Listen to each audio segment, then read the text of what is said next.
Hey guys, it's Sarah. Welcome back to my channel. I hope you're all doing absolutely amazing today. I'm doing pretty good myself, especially because today we are starting my new series, which is Baking with Sarah. And today we're going to be starting off with a lovely holiday dessert, and that is going to be peppermint chocolate brownies. Now, I got this recipe off of Instagram. The page is Scientifically Sweet. She's got amazing recipes, but I am going to adjust this one just a little bit. This is like I think she called it a peppermint bark brownie, so it has like crushed candy cane on top, and I want I don't love peppermint bark. I don't love how hard it is to chew, so I'm going to use these Andes peppermints instead. So very excited about that. And I'm also going to put chocolate chips in them. So let's just get started with the recipe. Okay, so the first thing we're going to start off with is a 1/3 cup of butter and 5 ounces of dark chocolate. Now this is the Trader Joe's Pound Plus bar, which looks like this. It is the red one. It is 72% cocoa, so we want a very dark chocolate for this recipe. So we're gonna put the butter and the chocolate together in a bowl, and you can either do it over a stovetop or you can put it in the microwave in intervals, and we're just gonna put it in the microwave because that's just a little bit easier.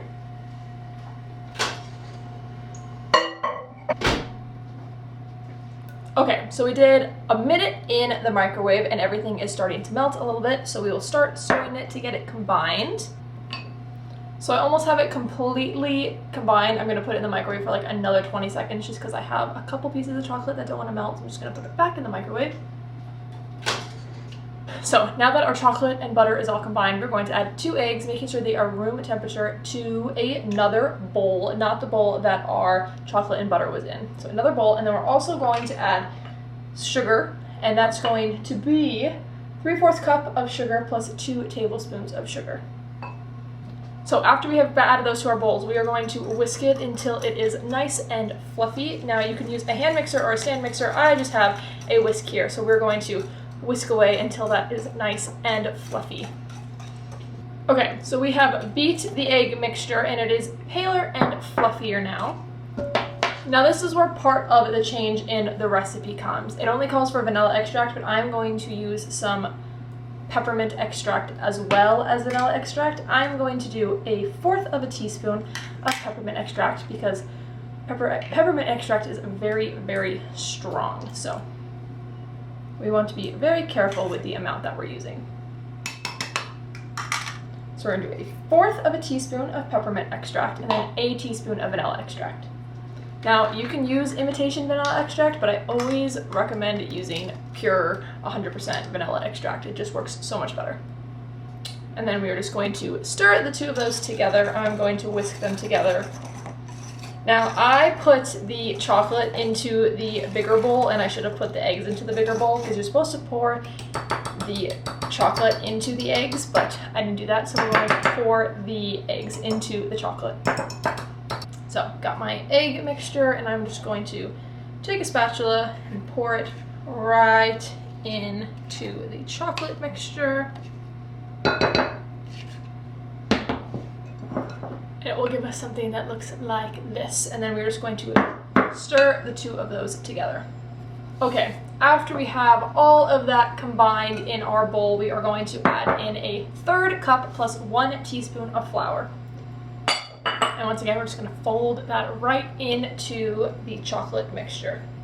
Once all of that flour is incorporated into the rest of the batter, we are going to add in our chocolate chips and our peppermint chips. I did forget one step. We do need 1/2 teaspoon of salt added in, so I'm just going to measure with my heart, and then we will be good. Okay, and now the chocolate chips.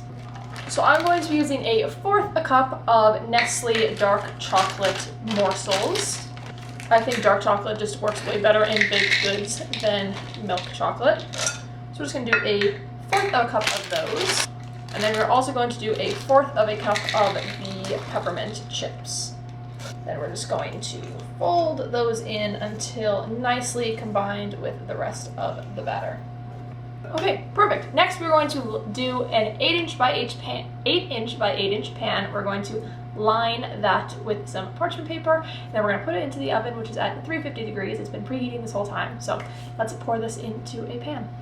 Okay, so I have my 8" by 8" pan lined with some parchment paper. We're just gonna pour it in evenly. This smells so good, honestly. And I just made a mess when I wasn't looking. All right, and then just make sure it is evenly distributed throughout the whole entire pan. And then whatever mess we made on the side of the pan, make sure we clean it up so it doesn't bake and get stuck on the side of the pan, because that's no fun for anyone. Okay, and this is what our brownie mixture is looking like. I haven't tasted any of the batter yet, so that will be exciting, but we are going to pop this into the oven for 20 to 25 minutes at 350, like I said. And while that is baking, we are going to prep for the next step of the brownies, and that is going to be the peppermint ganache that goes on at the top of them. That's something that makes this recipe so unique, is that it is a brownie, but it has that ganache on the top. And with the original recipe, it has the crushed candy cane on top, which I just don't like the crunchy bits. So if you want the crunchy bits, feel free to do that. But I'm just going to put some of the Andes chocolate on top. So let's prep for the ganache. Okay, so our brownies just came out of the oven and they're sitting right over there. So we're gonna start on our ganache. Now, the ganache is super simple. It's gonna be 6 ounces of dark chocolate and ½ cup of cream. So you're gonna take your ½ cup of cream and you're gonna pour it into a pan on the stove, and you're just gonna wanna let it simmer and get just a little bit hot, and then you're gonna pour it over your dark chocolate. I'm just scraping out my cup. I wanna get as much of the cream in here as I can. So what makes this ganache unique is that we're also going to put some peppermint extract in it, so it's extra pepperminty. I'm just giving it a little bit of a stir so that the bottom does not burn. And like I said, we don't want it to be boiling, we just want it to simmer. Now, ganache can separate if your milk is too hot when you pour it on to your chocolate chips or your chocolate or whatever you're using. So we want to make sure that is barely simmering. And we're going to take it off once it starts simmering. So our milk has started simmering, and we're going to pour it on top of our chocolate chips. Once we have poured our milk our cream onto our chocolate chips, we're going to let it sit for 2 minutes before we start stirring it.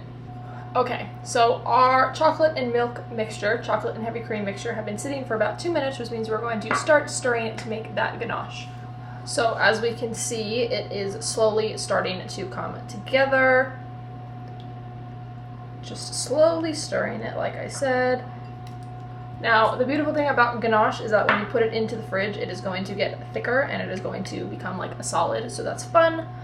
But it's not going to be hard like if you just put a layer of chocolate on it. It's not going to have that snap. It's more going to be like a thick, fudgy frosting consistency. Okay, so now that our ganache is smooth, we are going to add in our peppermint extract, and we're going to add in 1/4 teaspoon, again, of peppermint extract. And then once again, just stirring that into the ganache. All right, so we've been stirring it for a little while, and we have this nice, silky, creamy ganache now that's gonna go right on top of our brownies. So here are our brownies out of the oven, and we're gonna pour the ganache right on top of them and smooth them out. The brownies are still a little bit hot, but that is okay because the ganache is hot, and then we're gonna throw everything into the fridge to let it get much cooler and firmer. So I have my ganache. I'm just gonna pour it right onto the brownies. Now I halved the ganache because I didn't want it to be a thick layer of chocolate. And then we're just gonna smooth the ganache on top of it using a spatula. All right, so we have it all smoothed on top of our brownies, and then I'm going to add on the extra peppermint chips on top of it. So once again, just the Andes peppermint crunch chips for baking. We're gonna add those right on top of the ganache. All right, and that is our finished brownie. I'm gonna put them into the fridge, and then in a little while we will cut them up and taste them.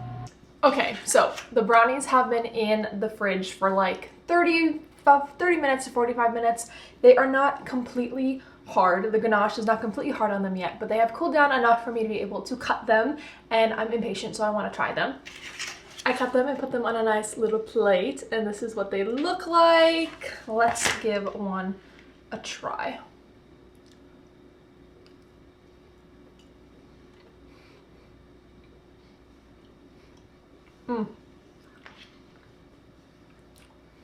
That's really good. The peppermint is very subtle, which is nice. It's not overpowering, and it's very, very rich. So I cut these into 9 pieces. I would probably cut them a little bit smaller next time because eating a whole one would be incredibly rich, but absolutely delicious. I'm gonna put them in the fridge for a little bit longer because I want them to be a little bit colder, but they were really, really good. Okay, so here are the brownies. Like I said, this was a lot of fun to do. I hope you guys enjoyed this video. I will link the recipe below so that you guys can try it out. Remember, I did add a little bit more peppermint and did change a few things, but that's what recipes are for. You can change them, you can make them your own. But these are really, really good. I'm really excited about them. They're very Christmassy, which is very exciting. What else?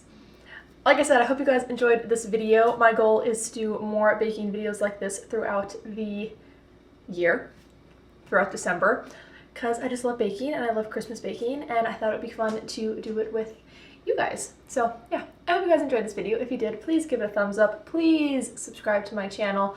Comment down below any other recipes that you guys want us to make together. I know that I'm going to do, where are they?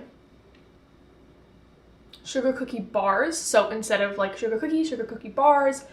I saw this like cookie bar that had M&Ms in it and sprinkles, and that looked really good, so maybe we'll do that together. Spritz cookies, those are delicious. And then my goal is to do like cut out sugar cookies on here. It might be a little bit of a big task, so we will see how that goes. But yes, I plan to do lots of recipes with you guys on my channel. So yeah, hope you guys enjoyed the video, and I'll see you in the next one. Bye!